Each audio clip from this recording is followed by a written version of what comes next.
Salam müəllimlər, bu gün sizə 8-ci sinif texnologiya dərsliyindən 11-ci mövzunun izahını verəcəm. Mövzumuz tavanın təmiri texnologiyası haqqındadır. Deməli, istənilən binanın təmiri elə tavandan başlayır müəllimlər. İstənilən binanın təmiri onun tavanından başlayır. Təmir üçün hansı materialların seçilməsindən asılı olmayaraq hazırlıq işləri eynidir. Yəni, hansı material olub olmamasına baxmayaraq, bütün təmirdə hazırlıq işləri eyni qayda ilə yerinə yetirilir. Yalnız asma və qurulma konstruksiyalı tavanlardan başqa bütün digər növ tavanlarda təmir aparılanda malalama tələb olunur. Yəni asma və qurulma konstruksiyalı tavanlarda malalama tələb olunmur. Ancaq tavana divar kağızımı çəkirik, tavanı rəngləyirikmi, bu zaman malalama tələb olunur. Tavanın təmiri necə hazırlanır müəllimlər? Tavan təmirə necə hazırlanır? Baxın, tavanı təmirə hazırlamaq üçün əvvəlcə onu köhnə dekorativ materialların qalıqlarından təmizləmək lazımdır.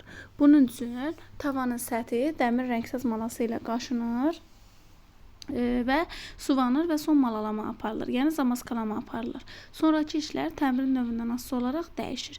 Beləliklə, mənzilin tavanının təmir edilmə ardıcıllığına baxaq. Baxın müəllimlər, tavanın hər birində dedik ki, tavanın malalanması və rənglənməsi var. Ancaq asma və qurulma konstruksiyalı tavanlardan başqa.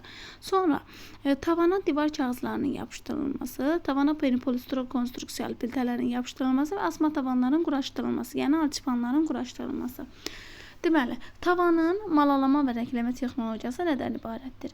Deməli, müəllimlər, biz ideal düz səth əldə etmək üçün nə edirik? Tavana yapışdırılmış piltələrin birləşmə xətlərini hamarlayırıq. Daha sonra başlanğıc və son malalama aparılır. Bu məqsədlə tavana əvvəlcə boya ilə astar çəkilir. Boya süngərli mütəkkə, baxın müəllimlər, boya süngərli mütəkkə və yaxud da ki, enli fırça ilə çəkilir və onun quruması gözlənilir. Deməli, ilkin mala materialı otaq hərarətində olan su ilə qatılır və qatı kütlə alınaraq qarışdırılır. Qarışdırma elektrik drilinin patronuna geydirilmiş mikser ağızlığın köməyi ilə aparılır. Yəni, mikser drill vasitəsilə yerinə yetirilir. Biz keçmişdik də mikser drill haqqında keçmişdik. Və qarışdırma elektrik drilinin patronuna geydirilmiş mikser ağızlığın köməyi ilə aparılsa daha keyfiyyətli alınır deyir. Və qarışıq 1 sm-dən artıq piltələr arası boşluqlarda xırda gözlü rəngsəz toru vasitəsilə çəkilir. Tor boşluq xəttinin tən ortasına yerləşdirilir. Yəni, müəllimlər, boşluq xətti bilirsiniz nəyə deyirlər? Deməli, biz tərəfdə dik deyirlər də, bilmirəm, sizlərdə nə deyirlər, dik və yaxud da ki, fanirka, belə kvadrat olur da, düzdür mü? Onları tavana yapışdırmaq üçün tavana yapışdırırlar. Yəni, bunları, məsəl üçün, bunu yapışdırdılar, növbətini yapışdırırlar və yaxud da ki, mismarlayırlar. Yəni, bunların arasındakı bu boşluğu doldurmaq üçün belə bir dənə, necə deyim, skoç kimi bir, deməli, tordur da, belə deyim də, rəngsəz torudur. Skoç kimidir ancaq. Deməli, bu aralıqları doldururlar. Belə də üzərində belə deşikləri var da, torda, bildiyimiz torda, amma skoç formasındadır.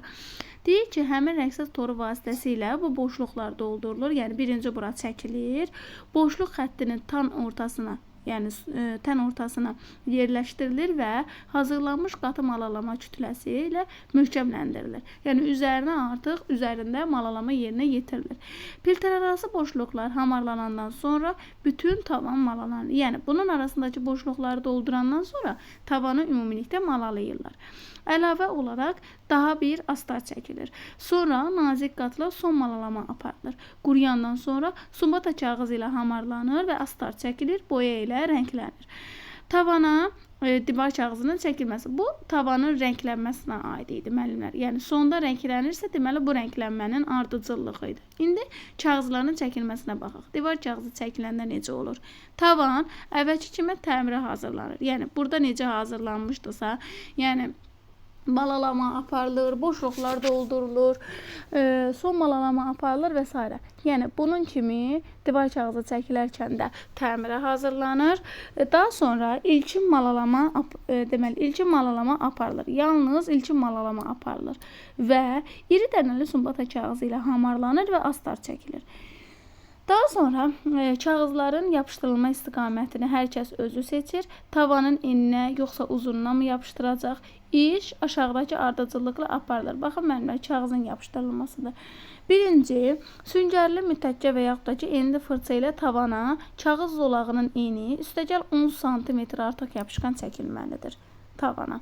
Daha sonra divar kağızı divardan başlayaraq çəkilir. Təmiz süngərli mütəkkə ilə bütün uzunu boyu hamarlanır. Baxın müəllimlər, təmiz süngərli mütəkkə ilə hamarlama aparılır.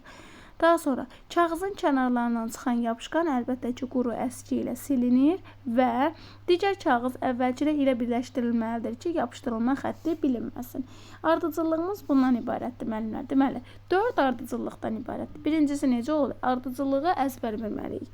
Birincisi, süngərli mütəkkə və yaxud da ki, enli fırça ilə tavana kağız zolağının eni üstəgəl ondan 10 sm artıq yapışqan çəkilir. Deməli, birinci tavana yapışqanı çəkdik. Sonra divar kağızı divardan başlayaraq çəkilir. Təmiz süngərli mütəkkə ilə bütün uzunu boyu hamarlanır.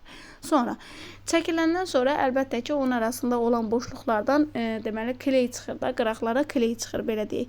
Kağızın kənarından çıxan yapışqanı quru əski vasitəsilə silinir.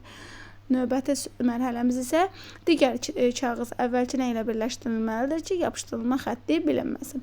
Çoxları tavan üçün divar kağızı seçməkdə çətinlik çəkir. Tavan üçün hansı divar kağızlarının seçilməsi daha məqsədə uyğundur?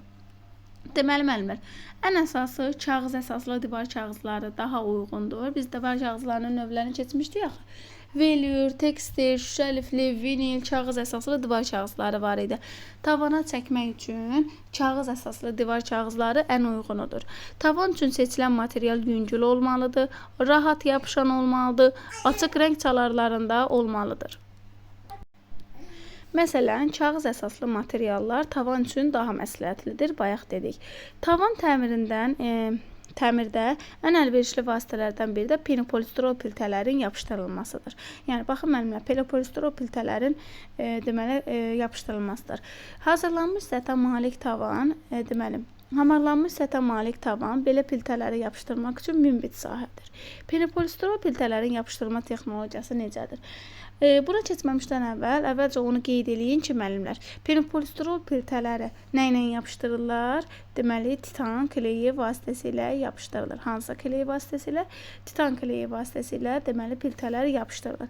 Adətən piltələr tavanın mərkəzindən kənara doğru, baxın, mərkəzdən kənara doğru yapışdırılma yerinə yetirilir. Yaxşı yapışma əldə etmək üçün piltələrin arxa tərəfi dirlə bərk edilmiş metal ağızlı fırça ilə deməli işlənir.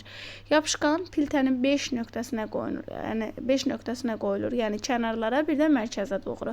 Piltə tavanın nişanlanmış nöqtəsinə qoyulub, bir neçə dəqiqə sonra götürülür. Sonra bir dəfəlik yapışdırılır. Yapışqan tutmamış piltə düzəldilərək yerinə yaxşıca oturdulur. Divara çəkilmiş kağızlarla tavanın lövhələri arasında qalmış ara məsafələr penopolistiroldan hazırlanmış karnizlərlə tutulur. Divarlar və tavan işlənib qurtardıqdan sonra karnizlər qoyulur. Yəni müasir, yəni hal-hazırki evlərdə, yəni demək olar ki, çoxunun evində penopolistirol piltələrdən hazırlanmış, yəni penopolistiroldan hazırlanmış müəllimlər karnizlər. Belə deyim də görünməz karnizlər deyirlər də ustalar onlara. Onlar yerləşdirilir. Söhbət onlardan gedir. Divarlar və tavanlar işlənib qurtarandan sonra həmin karnizlər dedik yapışdırılır, yəni qoyulur. Gipskardon lövhələrdən yığılan və işıqlandırılması olan asma tavan çox etibarlı və möhkəm quruluşa malikdir. Onun üstünlükləri vardır. Yəni gipskardondan hazırlanan tavanların üstünlükləri nələrdir müəllimlər? Birincisi onun deməli qüsursuz düz səthin olmasıdır. İkincisi kommunikasiya xətlərinin və tavanarası sahənin gizlətmə imkanıdır. Üçüncüsü müxtəlif həndəsi formalarla bir neçə səviyyənin qurulmasıdır. Dördüncüsü istənilən işləmə materialından istifadə imkanıdır və tavanın öncə hamarlanmasının tələb olunmamasıdır. Daha sonra gipskardon tavan quraşdırma texnologiyası necədir? Yəni gipskardon tavanı quraşdırma texnologiyası nədən ibarətdir? Gipskardon öncə tavanın deməli öncə tavana vurulmuş quraşdırma profillərinə bərk edilir. Onlar 3 yerə ayrılır və hər biri quraşdırmanın mühüm tərkib hissəsi hesab edilir. Deməli, profil növləri var ki, müəllimlər, aparıcı profildir, uzunla profildir və istiqamətləndirici profildir. Deməli, istiqamətləndirici profil otağın perimetrinə quraşdırılır. Sonra tavanın düz və hündür olması aparıcı və uzunluq profillərin bərk edildiyi asmaların uzunluqlarından asılıdır. Deməli, düz və hündür olması üçün hansı profillərdən istifadə olunur? Aparıcı və uzunluq profillərdən istifadə olunur. Və bunların kəsişmə nöqtələri krab adlanan elementlərlə bərk edilir. Deməli, kəsişmə nöqtələri krab adlanan elementlə bərk edilir. Gipskardon lövhələr bilavasitə, baxın müəllimlər, şəkil 7-də qoy göstərilmişkən üstündə göstərək. Baxın, profillərdir, bu düzdürmü? Bu isə asmadan ibarət, yəni asmadır. Burada yerləşən isə krabdır. Deməli, kəsişmə nöqtələrinə ilə birləşdirildi, krab adlanan elementlə bərk edildi. Gipskardon lövhələr bilavasitə bu profillə bərk edilir. Yəni, gipskardon lövhələrdə həmin profillə bərk edilir. Sonra ara məsafələrdə son malalama aparılır, astar çəkilir və rənglənir. Belə müəllimlər, bu mövzumuz bu qədər. Bir də mövzuya aid müəllimlər, təhlükəsiz iş qaydaları var. Zəhmət olmasa onlara da baxarsınız. Deməli, boyanın gözlərə və dəri qatına düşməsindən özünüzü qoruyuruq. Bunun üçün etibarlı baş geyimi qoymaq və qoruyucu eynək taxmaq lazımdır. Lezin əlcəklər geyinməliyik. Tənəffüs orqanlarının qorunması vacibdir. Yəni, respirator və tənzif sarğıdan istifadə etməliyik və divar kağızının yapışdırılması üçün yapışqan hazırladıqda onun damcısının dəriyə düşməməsi üçün ehtiyatlı olmalıyıq. İşi qurtardıqdan sonra əllərimizi sabun məhlulu ilə yumalıyıq. Deməli, müəllimlər, belə bu mövzumuzda bu qədər. Hər birinizə uğurlar.